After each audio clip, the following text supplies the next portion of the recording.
Welcome to Awkward Teenager. Thank you so much for coming out tonight. My name is Will Clegg. I am the occasional host and co-creator of this show that we began right here in this theater about 2.5 years ago at the Frigid Fest in 2020, right before the pandemic started.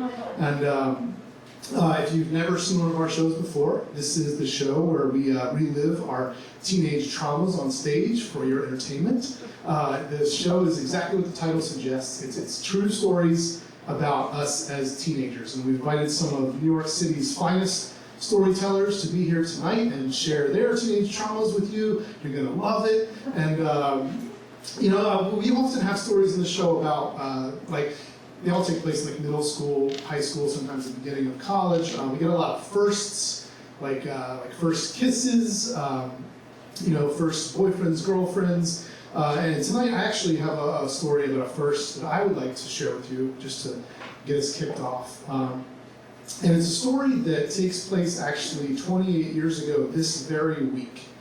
So it's the first week of my 9th grade, 1994. I'm 14 years old. There I am. And I'm walking down the hallway of my junior high school with my little group of friends. And I see coming towards me this 8th grader named Brian.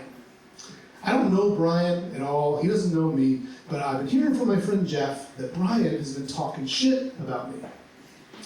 Now, if I ask what kind of shit Brian's been talking, things get very non-specific all of a sudden. But then Brian is just staring daggers as we're walking towards each other. I'm like, maybe this kid really does have a problem with me. I have no idea why. And he walks right up to me and he goes, "Hey, I heard you've been talking shit." And I'm like, "No, you've been talking shit about me." And he's like, "Me? Fuck you." And I'm like, "Fuck me, fuck you." And he bumps his shoulder into me and he just walks past me. And all of his friends and all of my friends are like, "Oh, it's on." And I'm like, what is happening?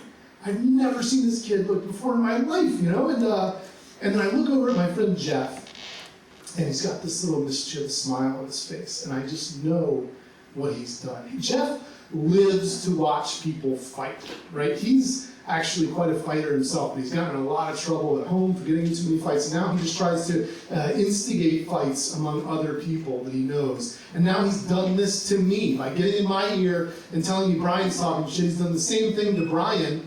And even though there's no actual problem here, now his friends and my friends are negotiating, without my input, by the way, for us to have a fight this Friday.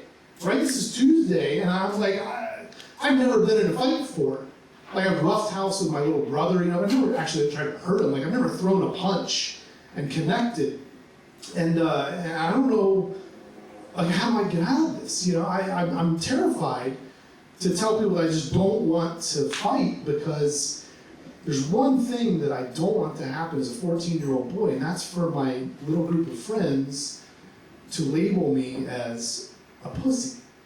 That's the kind of label that, as a kid in 1994, that's you have it for a generation. There's no unsticking that, and I'm terrified of it because I don't want to lose this group of friends. I worked really hard to get this little group of friends that I've made, because the first 2 years of junior high were exceedingly difficult for me. I come to a new school, and growing up, I'd always been a goody two-shoes. I went to church every Sunday. I got straight A's, did everything my parents told me to do. And then I got to 7th grade, and I started getting bullied for being a goody two-shoes. And I did not like that. No one does, right?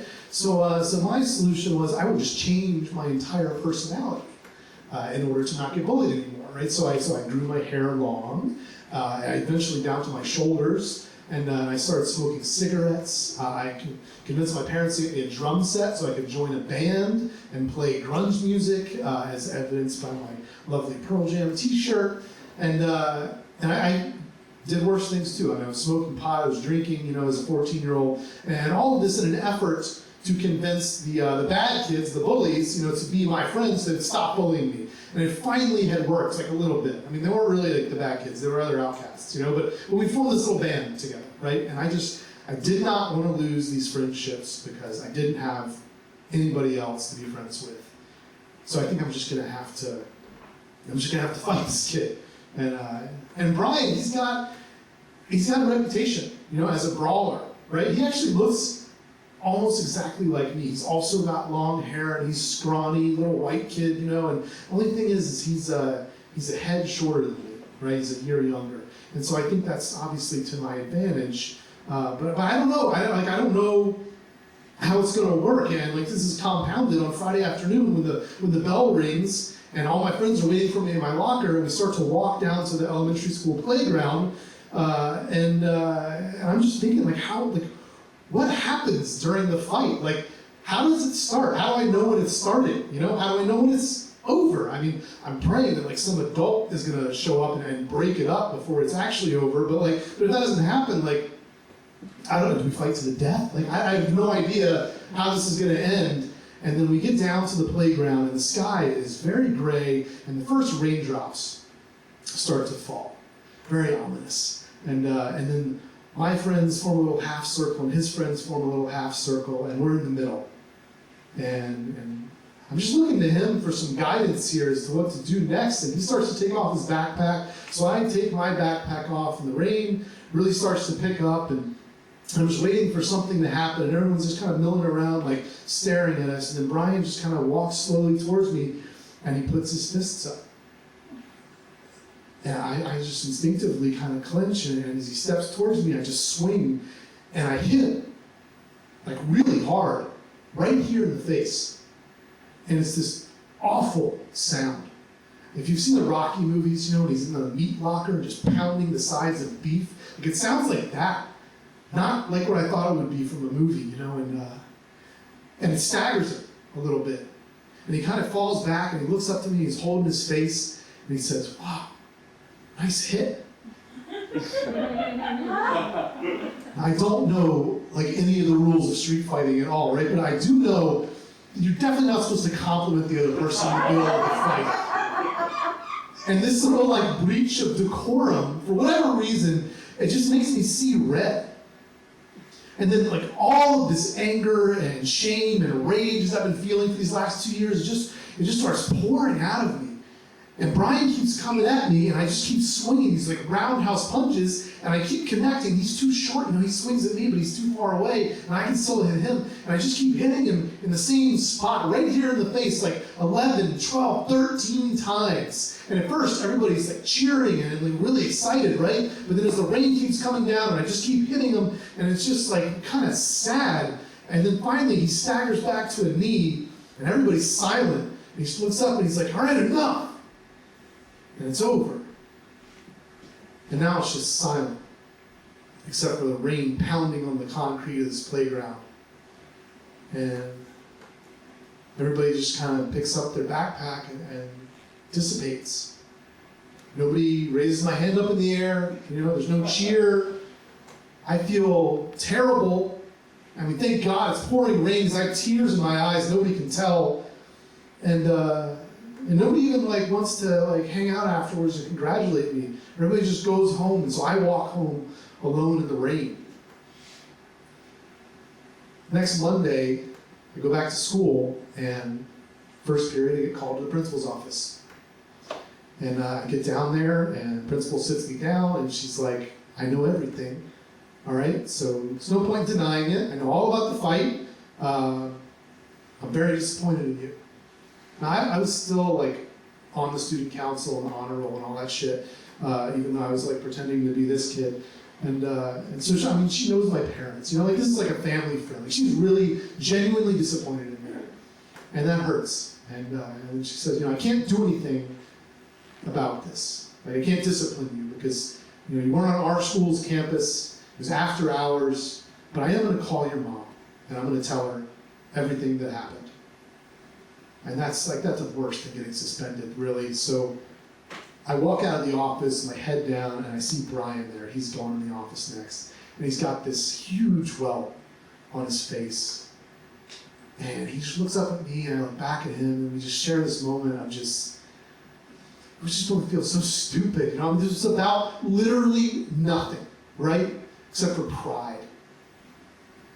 I go home that day, and I get this long-ass talking to from my parents about, why I should never be in a fight, why I should never resort to physical violence, and like I know all this stuff. I know, like I want to just tell them, like I didn't want to fight anybody ever, but I'm too embarrassed to say that it's because I didn't want to lose my friends. So I take the lumps and I accept my sentence. I'm just being grounded for a month. And I go up to my room and sit there on my bed and just think about what I've done to get here. And I decide right then and there, I'm never going to get in a fight again. Unless I'm defending myself, and it's absolutely certain, I'm definitely never going to get in a fight again because I want to keep a group of friends. That's not really probably a group of friends that's worth keeping. And I can say that, 28 years later, I never did. So, thank you.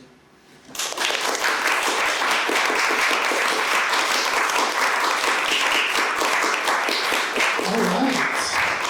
So, first fight. Yeah, a lot of firsts on this show. Let's get the show proper going here. I want to bring up our first storyteller. She is a speech therapist and a comedian and a mom who is living in Brooklyn. Please welcome to the stage Ilana Shupak.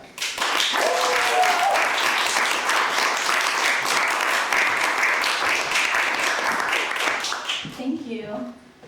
So, picture me, age 15, with my driver's permit, just driving around in circles around a parking lot with my dad, who was also my driving instructor, just yelling in my ear over any tiny little mistake I made. And so, to mentally escape from this torture, I daydreamed about the day when I would finally turn 16 and get a driver's license like all the rest of my classmates already had. So growing up, I always kind of held up the age of 16 as the age of independence, because where I come from, Connecticut, at the time, age 16 was the age where you could get your driver's license and you could get a job.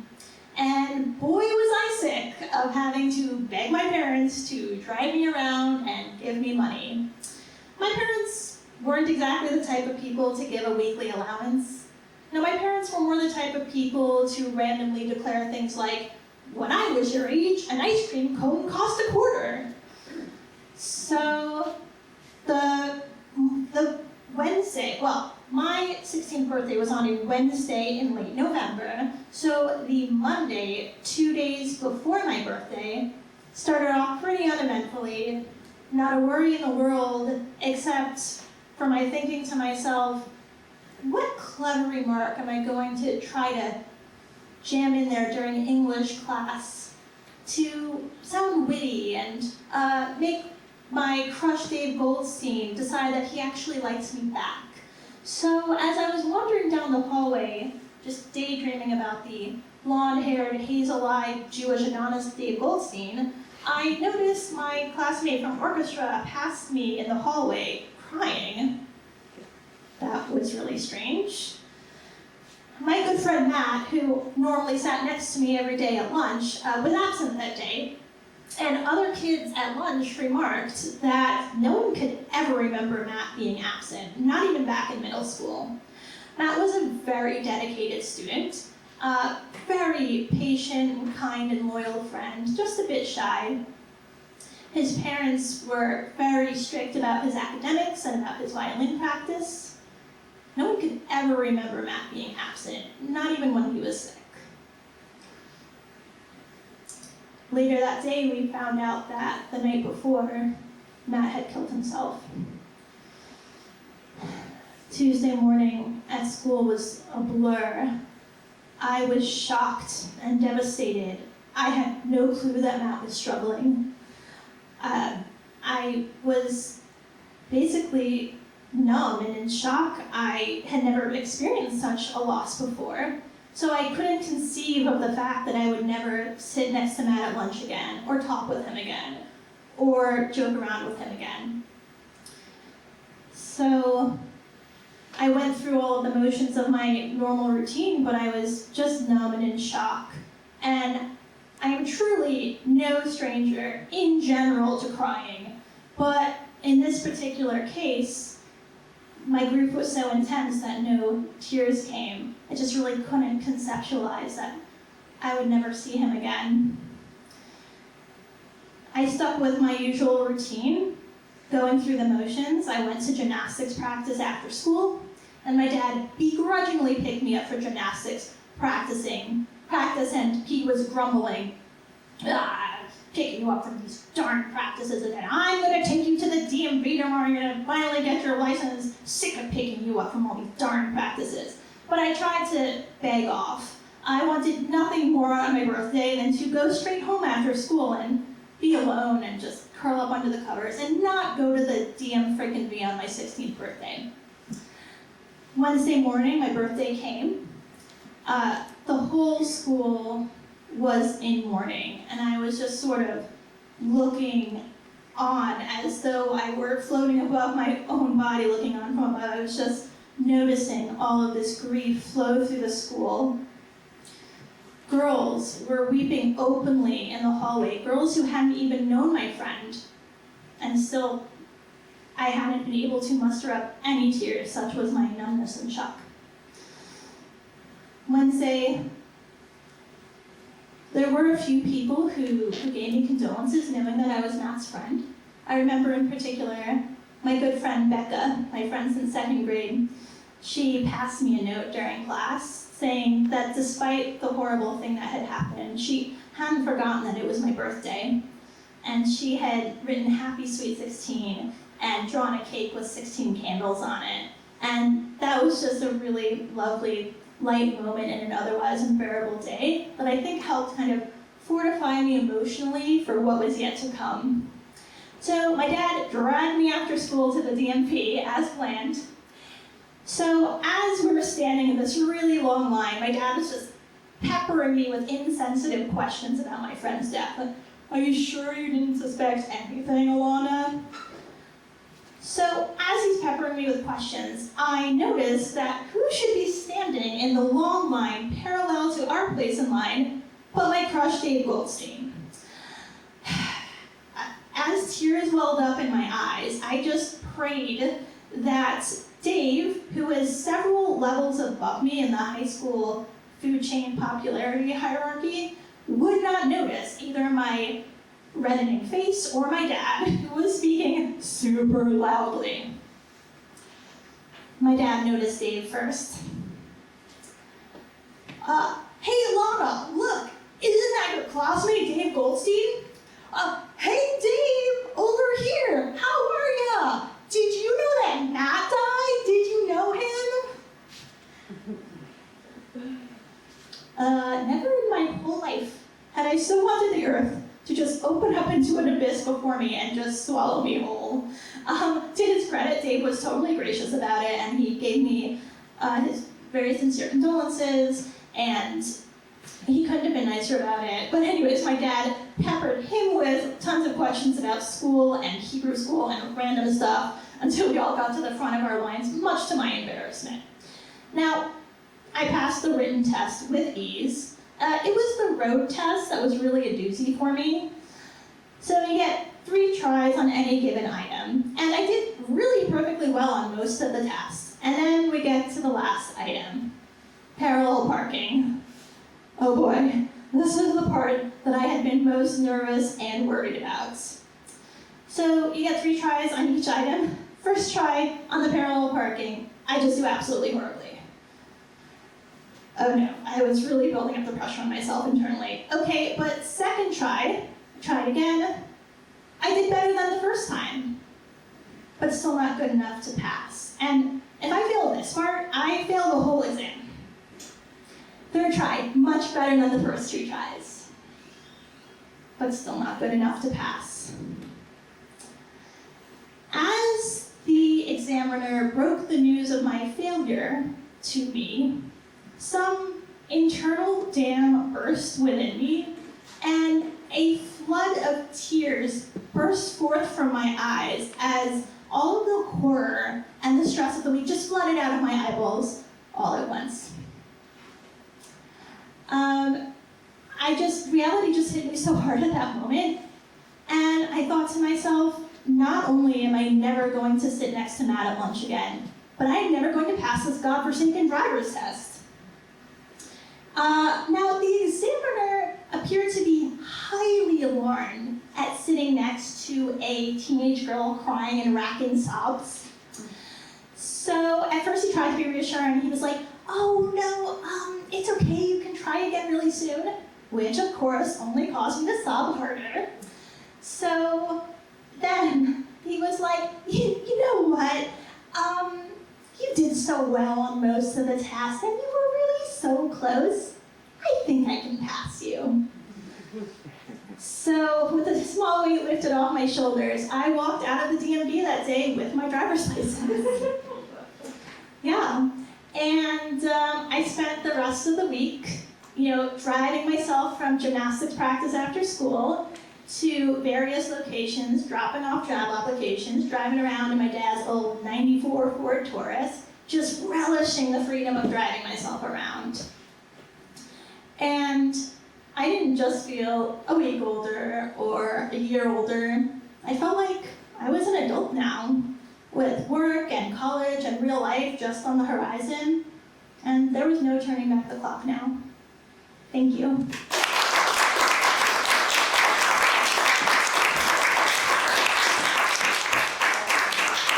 All right, thanks, Ilana.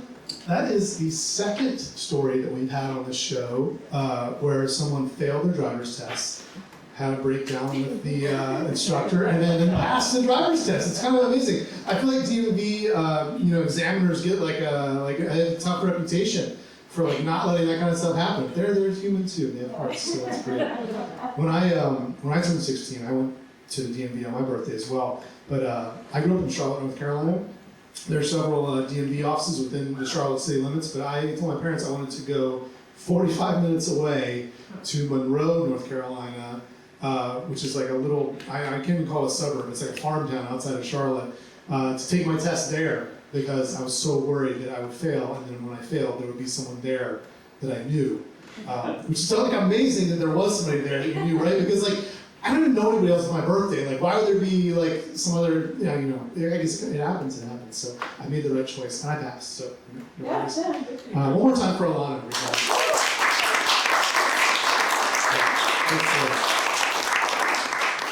All right, keeping the show moving right along. We got our next storyteller for you. Really excited to have him back. This is the second time on the show.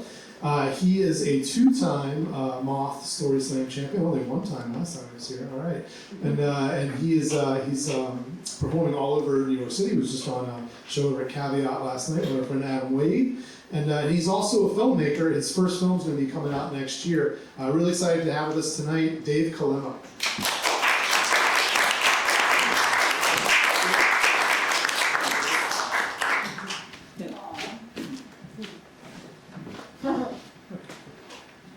In the spring of 2004, I'm 11, and I'm sitting in the passenger seat being driven to basketball practice by my dad. And he has both hands on the steering wheel, and he stops at this light in DC, and he's looking out at the intersection. He says, "Today, you're going to tell your coach it's your last practice. You're not coming back." And I knew this was coming. My dad is a stern, unemotional African father.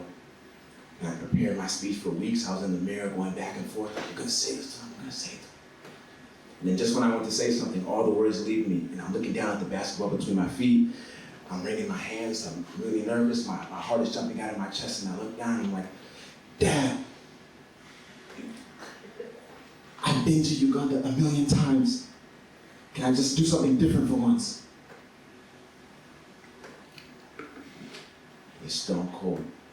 "Okay, I'll tell the coach you're not coming back. It's your last practice." And I was crushed because I had just made this Nike-sponsored basketball team with some of my friends. And I was talking shit at school, like, "Guess what I'm gonna do this summer? I'm gonna get to go to Vegas and Atlanta and Orlando and play in all these tournaments in these cities across the country." But my mom is the first of 9 siblings. My dad is one of 18. I got more than 25 first cousins on my mom's side alone. Yeah. And my parents, they got married in Uganda in 1990. They immigrated to the States. They raised a family in DC. And they would bring us back every summer. And it's like September 1st now, you know, it's the first week of school coming around. Back then, the first week of school, the first day would come around every year, and the teacher would go around the class and say, hey, how was your summer? Hey, what was the highlight of your summer? Any new stories from your summer? And they'd get to me and they'd say, Dave, how was Uganda again?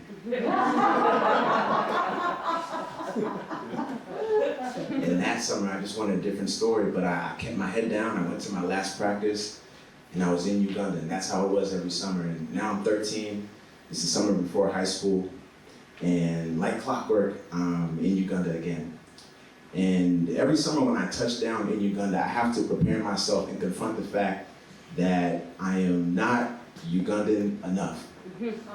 And the first thing always is my accent. You know, they'll make fun of the way I say words and say, oh, you're American, you know. It's like, I might be the only black person in class in America, but there I'm like, not Ugandan enough, you know. So I'm between worlds and they're making fun of my accent. And that summer it was my braces and everybody was looking at my teeth like,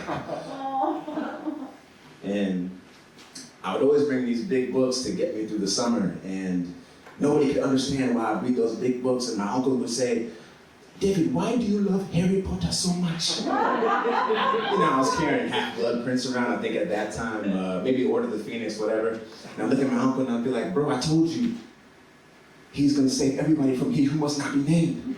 They'd look at me like, and I'd look at my uncle like, just wait till my Hogwarts letter comes in, man, you'll see it's real. And I was 13, it was my time, I was waiting.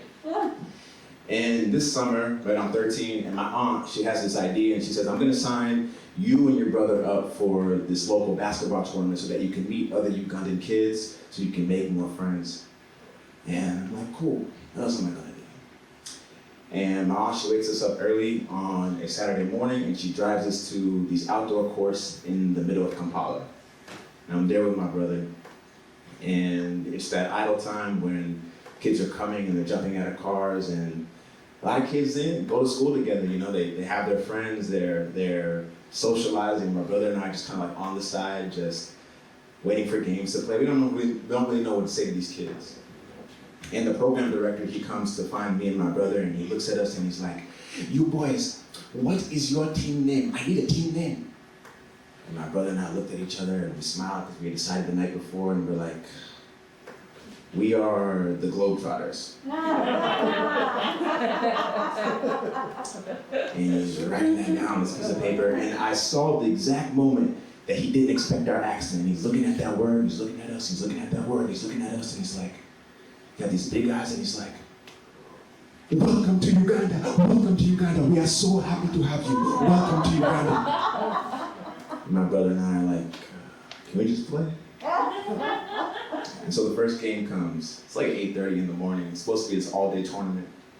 And because we have no friends and nobody knows us, nobody's watching our games. It's just me and my brother on the same team against these other kids. And despite that, me and my brother were way much better than these kids. Like, it wasn't even close. Like, every move that me and my brother had done in the backyard a million times, these kids couldn't stop it. You know, putting the ball between our legs, behind the back pass, no look, off the backboard. And we had more swag than these kids had ever seen. These kids are looking at us like, who are you guys? And we win that game by a lot. And the next game comes and we win by a lot. And we just keep winning. And in between, these kids are looking at us like, who are these Americans? And it's kind of like that all day. So we get to the end of the day, it's the championship game. It is standing room only around the court because we've beaten every team and everybody's trying to get a sense of the height one last time. And they're about to tip that ball up. And my brother is jumping center against this other kid. And I see just over the ref's shoulder, like in the distance, running to the court is a news crew. And word had gotten out around town that they had heard that the Harlem Globetrotters had flown all the way from America to be in this tournament. And me and my brother look at each other like, tip the ball before they realize that we're like teenagers. Tip it out, tip it out, tip it out. And they tipped that ball up and we won so badly. We were putting on the show, you know? It's like, Me and my brother used to watch like N1 mixtape and ESPN, and we used to try to do all these things by ourselves. And these kids, I think it was a mix of awe in seeing us and just wanting to be able to say like, man, I played with the Globetrotters. And there's like oohs and ahs, and you know, we hit a shot and these kids are like, the kids that are playing like giving us a high five, we're like, man, you gotta compete, man, you gotta play. And we just win by a lot. And after the game, like everybody's crowded around us, and you know, people are like taking photos with like digital cameras and flip phones, you know, because it's 05, 06, you know, pre-iPhone days. And these kids are like coming up to us and they're like, when you make it to the NBA, can you come back and take me with you? And I'm like, sorry kid, I'm gonna be at Hogwarts, you know? I have to be real, And this reporter comes up to me and she's like, guys, I'm here with David and Frederick from the Harlem Globetrotters. Guys, why did you come all the way from America to be here in Uganda with us? And I was honest and I said, my dad forced me to be here against my will. If it were up to me, I'd be in Vegas playing basketball with my friends. And I looked over my shoulder, and that's what I would have said if I wasn't scared of my dad. But because I was, I said something much more diplomatic. You know, I was like, I love my Ugandan heritage so much. I basically beg my parents to come here every year, and there's so much identity and there's so much belonging, and I'm so glad I get to share this with my brother here in the homeland of my parents. And whatever I said, she ate it up, because the next day my aunt brings us the paper. Sports section is a picture of me and my brother with the trophy. Headline, Globetrotters bring flair from America to local tournament. And that was the only basketball I played that summer, that day. And it wasn't the basketball that I wanted to play. But I felt like royalty to those kids. You know, it was like so easy for me and my brother, but I just kind of had to take a step back and realize that even though it was easy and even though it was like a breeze for us, it was cool for them to have somebody new come and play with them. And that was the joy that we took from it. And because we were like royalty to those kids, I couldn't wait for the first day of school. Thank you.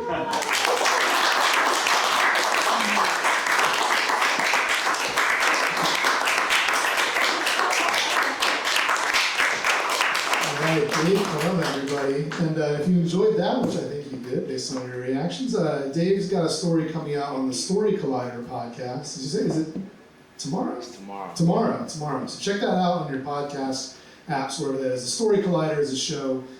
It's all stories about science. Very cool, which they put on once a month over at Caveat over there in the Lower East Side.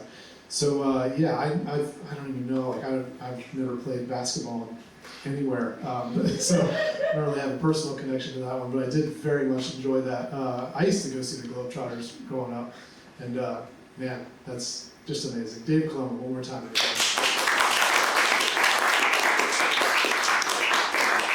Keeping the show moving right along, we've got our next storyteller for you. She has performed on just about every show out there. I think Story Collider is one of them. Risk, Stories from the Stage. She did a very lovely solo show at Frigid 2022 back in February, March over at the Crane Theater. Really excited to have her on the show for the first time with us. Please welcome Jude Treder-Wolff.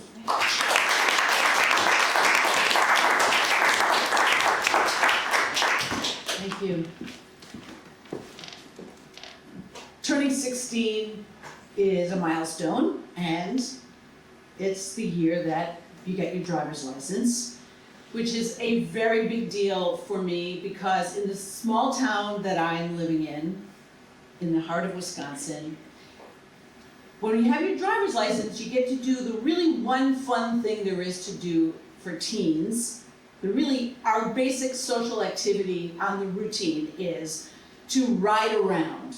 Riding around is driving the 1 mile main street through the one traffic light in the heart of town and just ride around, hoping to run into somebody else that's riding around and hang out and stop on a street and talk through our car windows or pull up to one of the many gas stations and talk to our friends who work there. And that's our social life in many ways, except for the dances. And there's a lot of rules about going anywhere that I've got to deal with around my parents' rules, and I'm in a rule-breaking streak at 16. Now, one reason is we are a very devout Catholic family, and of course there are many rituals and rules that you have to do, and don't really bother asking why if you don't quite understand, because you won't get an answer, but you might get grounded. It's a very big family in a small house, so we have a lot of rules about how to operate just to keep the family going. And I have figured out, after being so good for so long, that some of these rules, my parents kind of just made them up. Like, we're not allowed to watch Bewitched. Bewitched is forbidden. So when I'm at my friend's house, I watch Bewitched. And for the life of me, I can't figure, am I not allowed to watch Bewitched because it will make me think I can wiggle my nose and get out of my chores? Is that the trick here? I don't know. But I've started to believe and challenge every rule that I've accepted up until now and break them one by one. If I don't know what they're for, I don't care. But when it comes to driving the family car, of course, there are many rules that my dad is laying down. And he's so serious about me understanding the safety issues of driving the car. You will make your sister and brother fasten their seatbelts when you have them in the car. Most of the time when you drive the car, your sister and brother will be in the car with you. You will take them anywhere your mother needs them to go. Now, in a family of 8 kids, another driver is definitely a bonus. So I'm fine with that as long as I can sneak out at some point and ride around and see my friends, and I'll find a way to do that. And I'm left in charge of my sister and my brother, who's 10, and my sister's 14, often. And it's a Sunday afternoon. I've got my license now for a few months, and every chance I get, I want to go ride around. And I'm stuck with my sister and brother at home, nobody's around, for hours. I'm talking to my best friend, Debbie, and she says, hey, you know that Holiday gas station and car wash at the end of town, that brand new one? Did you know that Paul Silver's working there? And I say, Paul's working there?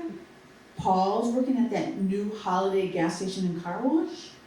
And she says, yeah. Yeah, he's working there. And you know what? I was just there with my parents after church, and he said, is Jude gonna be riding around? And I feel my heart pounding. I say, you know that I like him, right? You know, like I'm on a campaign to get him to ask me to homecoming. And she goes, I know. You gotta get over there and buy a pack of Cools. Just make up a reason to go over there and buy a pack of Cools. He asked about you. I hang up the phone. I look at my sister and my brother. Now, the one rule that my parents had given me that was an intractable rule that had never been violated by anybody in our family life to this point was the rule that my dad sat me down when he told us what car we could drive, and that is never touch the shop car. The shop car is the car my dad drives home from work. He is the head mechanic at Westside Garage, which is a big General Motors dealership in the heart of town. And it's also the hub of a lot of gossip and coffee and donuts at 7 o'clock every single morning. And he drives a different car every night home for dinner or overnight or over the weekend. Sometimes it's the same car for 3 nights, sometimes it's a different car. But we are not allowed to walk too close to that shop car, to sit in the shop car. I think we are not even allowed to think about the shop car. The shop car is strictly forbidden. That is a given, and of course, don't ask questions because you won't get an answer, but you might get grounded. And I say to my sister and brother, Paul Silver works at that Holiday Inn and gas station at the end of town. I mean, it's a Holiday gas station and car wash at the end of town. We have to go over there. And my sister says, okay, we could walk. And I say, we're taking the shop car. And my sister's eyes pop open, and my little brother is 10. And if he could hide in a closet, he would. Like, the shop car, not the shop car! And I say, get in the shop car. I'm buying a pack of Cools. I make sure these kids are belted in, right? We drive, and I'm thinking, God, Paul Silver's gonna see me breeze into the Holiday gas station car wash, and I'm gonna be so like the cool older sister that's looking after her sister and brother. We're gonna have a chat, and he asked about me, now we're gonna connect. And so we go through the heart of town, we get the green light, veer to the right as we get on where the main street starts to turn into the highway that leaves town. And there's the Holiday gas station off to the left, and I see Paul standing by the roadside, kind of bored, probably just watching all the cars go by. And he sees me waving at him, and I'm like, hey, Paul! And he sees me and he says, hey, Jude! And I say, I'm coming in, I'm gonna say hi! And he's like, okay! And I go to turn and toward him and to slow down, and there are absolutely no brakes in this car. The brake pedal is just flapping in the breeze. There's no traction whatsoever. So I start by going, I wanted to say, hey, Paul, and I go, get out of the way, Paul! And I turn left as fast as I can. I'm sorry, I don't control the speed at all. I'm only controlling the direction of this car. I gotta get off this big main road, and he jumps out of the way. I turn left, I go through one of those wooden horses, I go through another one of those wooden horses, I go through the car wash. It doesn't turn on. I go through the car wash. The other side of the car wash, there's about 6 foot of concrete, and then it goes straight into a swamp. That's beside the highway. It's about 3 feet of mud and grass, and the car comes to a stop. And I look at my sister. She's sobbing, my sister. My little brother is in shock. And I'm in shock. And I get out of the car, and Paul comes running over. Are you okay? Are you all right? And I say, I am all right. And I thought that I was going to be saying things like, I'd like to get a pack of Cools. And instead I'm saying, do you think your boss would let you tow this car back to our house? And I know that I am in so much trouble. And he does. I don't even know if he asked his boss, but he gets the big tow truck out. He knows how to hook it up. He winches it up. So it's dangling there like a landed marlin, just dangling there like that. The 3 of us get into the cab of the tow truck, silent. He drives us through town, back to my house. I feel humiliated, but more I feel terrified and really almost traumatized because of the shock of this whole thing. My sister and I hose this car down. It is dripping mud and grass from the entire bottom of it. We hose it down. It's cleaner than it was before. By the time my parents get home, it's dark. We're done. We got away with it. It's fantastic. Next morning, about 8 o'clock, I hear my mom yell upstairs, Jude, your father wants to speak to you in the field. Now, when you grow up in a small house, 3 bedrooms, a lot of 8 or 9 people in the house, the field is where you have a conversation that no one else can hear, because there's no privacy in our house. And every step I take is like thud, thud. Oh my God. There's my dad, home from work at 8 o'clock in the morning, and he's weeding. He doesn't look up. He's pulling out weeds. And I stand there just feeling such dread. And he says, first, you know that anything you do in this town, I will find out about at 7 o'clock in the morning when everybody comes for coffee and donuts at the West Side Garage. Had not thought of that. This had not occurred to me. And he says, and then I see I've seen my dad stern, I've seen my dad serious, I've never seen my dad scared. And his throat is tight, and he says, do you know what could have happened when you drove the shop car?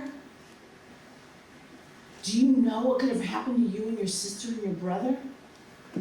And I'm thinking, I do now, and I am shocked because I've never seen this kind of emotion from my dad. And then he looks up, after he was looking down the entire time, and then he looks up and he says, there's a reason you're not allowed to drive the shop car. They're broken, they're in repair, but they don't belong to me, they don't belong to Westside Garage, and they're broken. And I know what's wrong with them, and I know how to drive them, but you don't.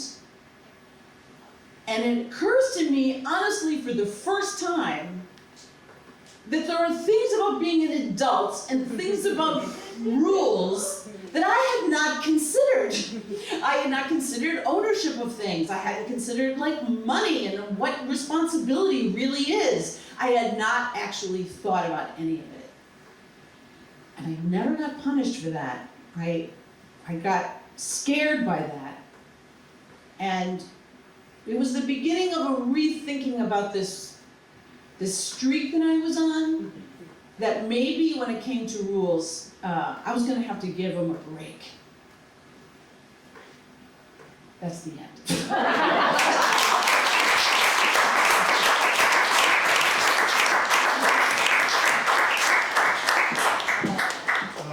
Amazing. There's so much going on in that story. But that moment when the brakes don't work is just terrifying. I've never had that happen. I do the opposite thing a lot, where I have the emergency brake on and I'm trying to drive the car. But no, it reminded me of there was a time when I think I was 5 or 6 years old, and I was in the car in the driveway waiting for one of my parents to come out and drive me somewhere. And I'm fucking around with the gear shift, and it goes into gear. There's no keys in the car or anything. And the car just starts rolling forward. And at this house, we had a little hill that went down to the backyard, and the car's right at the top of the hill. And I freaked out, and the window was open. It was the summertime, so I climbed out, rather than just open the door, I climbed out the window and dove out of the car. But there was a hedge right there, and then the car just rolled into the hedge and just stopped very undramatically. But I don't know, I just thought of that while you were telling the story with no brakes. Because I've had nightmares about driving a car with no brakes ever since then. So, yeah, amazing. One more time for Jude, everybody. So Jude, if you're interested in Jude's very religious family, I can highly recommend, if you listen to the Risk podcast, which, if you like storytelling, I'm saying this to a crowd of people in a basement on Thursday night. Obviously, you like storytelling. Check out the Risk podcast. Early in August, Jude has a wonderful story that appeared on that. And while I'm talking about it, I was just on the Risk podcast this week too, so you can check out my episode. And Jude has got a few shows coming up. Next Saturday night at the Magnet Theater, she's going to be the monologist on the Armando Diaz Experience. Now, if you don't know this show, it is super fun. Basically, a storyteller. I've done it before. Phil, who's in the audience, has done it before. Jude's done it before. You go up, you take a suggestion from the audience of anything at all, and then you tell a 5-minute story, monologue, just stream of consciousness, whatever. And there's a team of improvisers on stage with you, and then they perform scenes based on what you just talked about. And then they call you up again in the middle of the show, and you tell another story. Maybe it's based on a scene that you were watching or something you just thought of, and they do more scenes. And it just continues like this for an hour. It's so much fun. All that to say, Jude is going to be on next Saturday night. Check it out. And then she's also doing 2 improv shows on Sunday the 11th and the 18th, right? Good, I got it. And also at the Magnet Theater. So check all those things out. All right, we have one more storyteller for you tonight. Before we get to her, I just want to do a little pitch for our show. Would please, Lauren, there's the thing. So if you are watching this show either at home, thank you to all the live streamers or here in the audience, and you're thinking, you know what, I can do what they're doing. I have a great story about my teenage years, and we encourage you to please reach out to us at awkwardteenageyears@gmail.com. Send us a little pitch of your story, and hopefully we'll get you on the show. I mean, that's how we got Ilana on the show tonight. She reached out to us over Instagram, which we're at Awkward Teenage Years there, and that's probably the social media that we're most active on. If you want to reach out over social media, we're also on Facebook. We're on Twitter, sort of. Don't reach out to us on Twitter. We're just like, that's why the name is different there. It's just like, I don't know. But if you want to see any of our old shows, check out YouTube, search for Awkward Teenage Years, and you can see every show we've ever done online there. We did so many streaming shows during the pandemic. I don't know, like 14 or 15, too many probably. And then all of our live shows that we've done here under St. Mark's are also there. So please check out all those things, send us your pitches, and yeah, that's the end of my little song and dance. So we're ready for our final storyteller of the evening. Really excited to have her on the show for the first time. She is a writer, a storyteller, and a Deep South refugee living in Brooklyn. Please welcome to the stage, Susan Kent.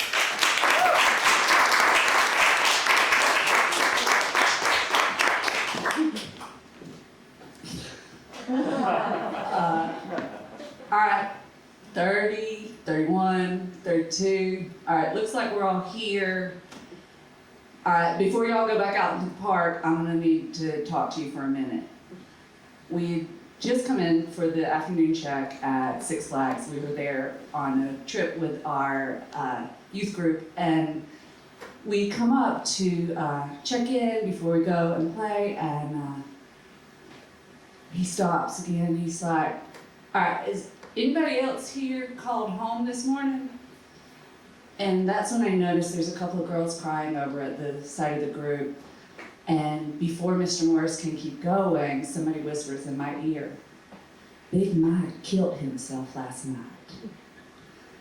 Now, Big Mike was Michael Waller, and he was this guy I was in high school with.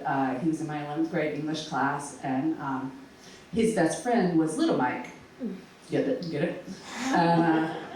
And so Little Mike had been the one who had the house party the night before that we had all been at.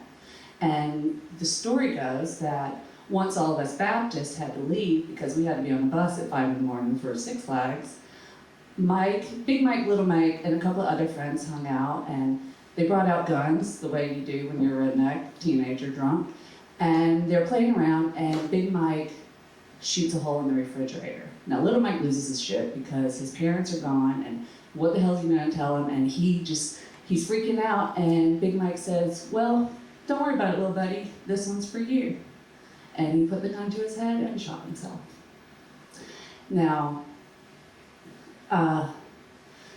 this was something that it blew us all away, and when we get back to school, there was this expectation that they would have a counselor, or maybe we'd have an assembly where we would all go in and talk and work through like what we've just been through, and they don't say anything.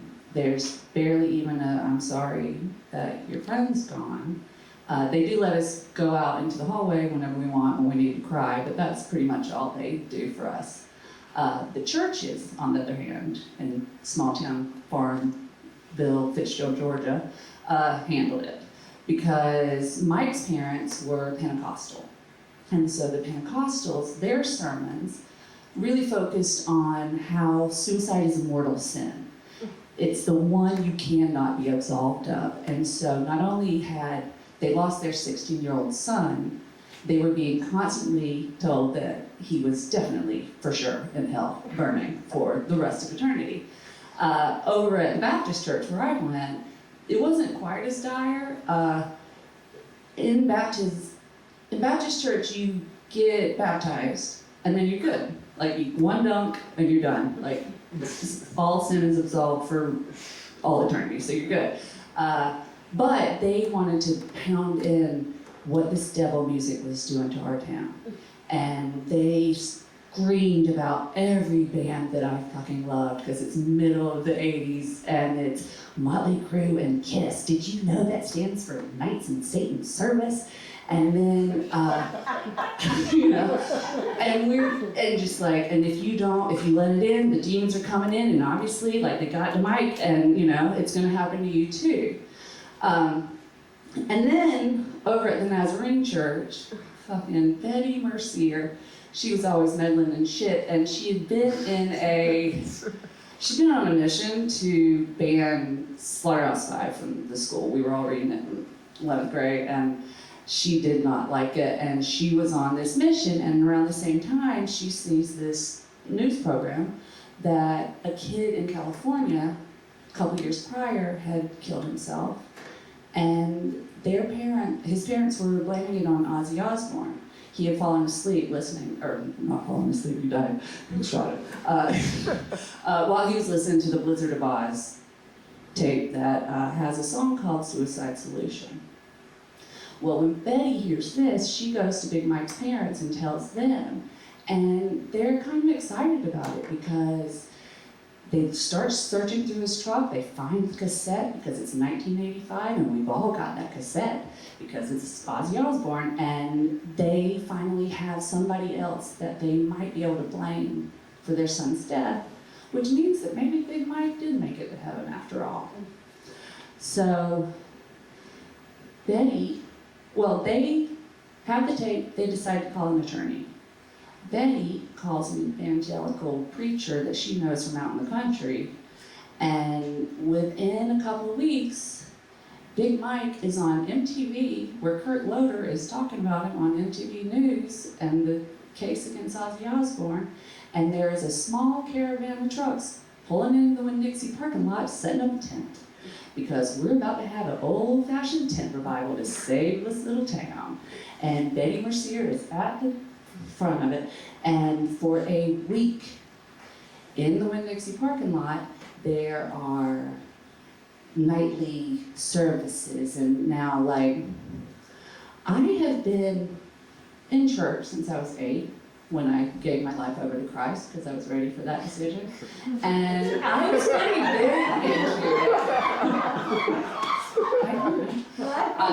it. So I was pretty big into it, but by the time I'm 15, I've kind of gotten disillusioned with the stories. So I avoid the tent revival in the beginning. Plus, if you don't know the song Suicide Solution, it's not about suicide, it's about alcohol. Solution as in liquid. And so it's about Ozzy Osbourne's alcohol problems and how he was slowly killing himself. And so it's all bullshit to me, and I'm just not going. I'm like, y'all are crazy, and let's just see how this goes. But the stories keep coming in as the days are going by, and by Friday I just can't take it. And I go for the Friday night service, and y'all, it did not disappoint. So,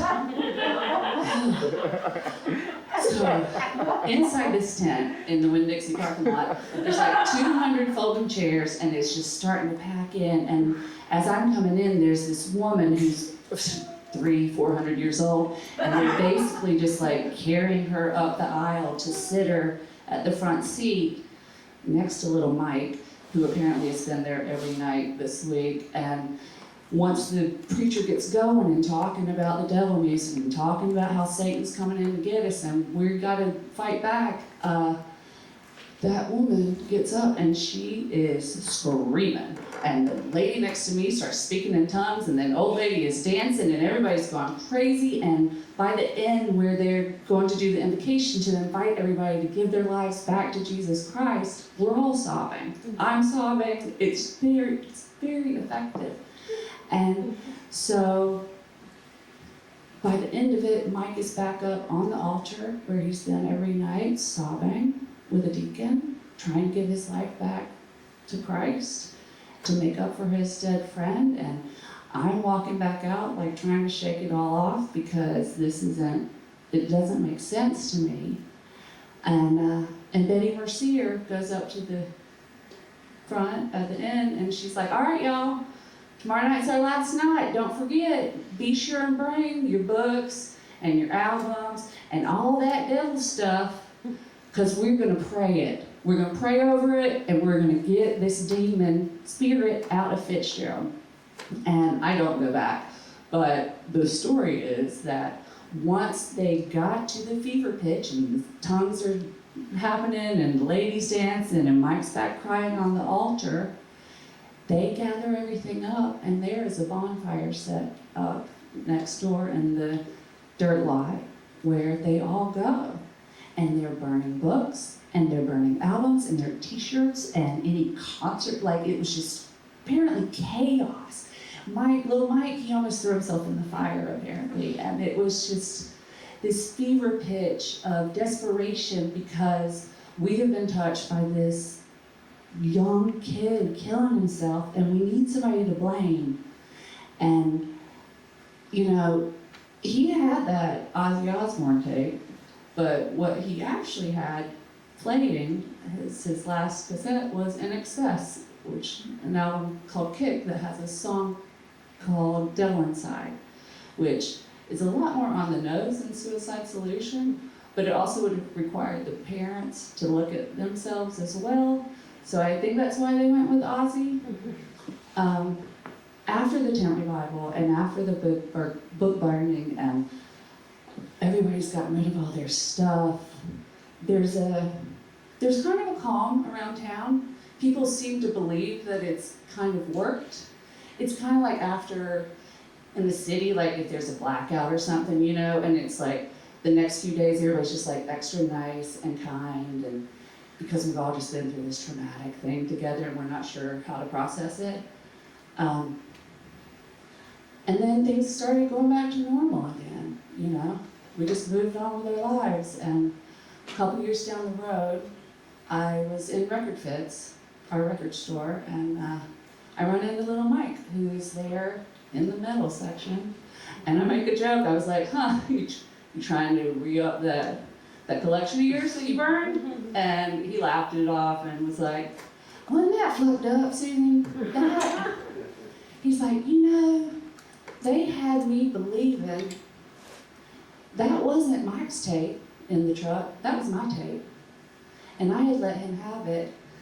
And then that church had me believing that I had killed him for years. And it took me a while to shake it off. And I was like, it was crazy. And we caught up a little bit more, and we hugged goodbye, and as I was walking out, he's like, Susan, you know what? You know that song? It wasn't even about suicide. It was about booze. And I was like, yeah, I know, Mike. I know. Thank you.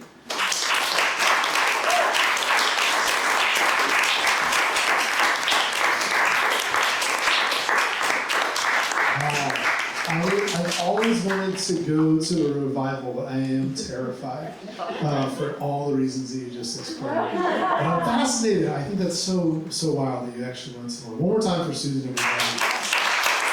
Great story. Great story. And let's do it one more time for all of our stories. Ilana and Jude and that's been our show. Thank you so much for sharing your evening with us. I just want to say before we go, we do this the first Thursday of every month right here in this theater. So we'll be back on October 6th with a brand new cast and brand new stories. We hope that you'll join us for that. And I do have one more show coming up on September 16th. That's a Friday night right here in this theater as well. It's called Will Clegg and Friends. Who are the friends? I don't even know yet. But I think it's going to be a really, really fun show. It's Friday night, 7 o'clock. If you're around, you should definitely check that out as well. I'll be posting about it on my social media ad nauseum, so just follow me and I'll let you know about it.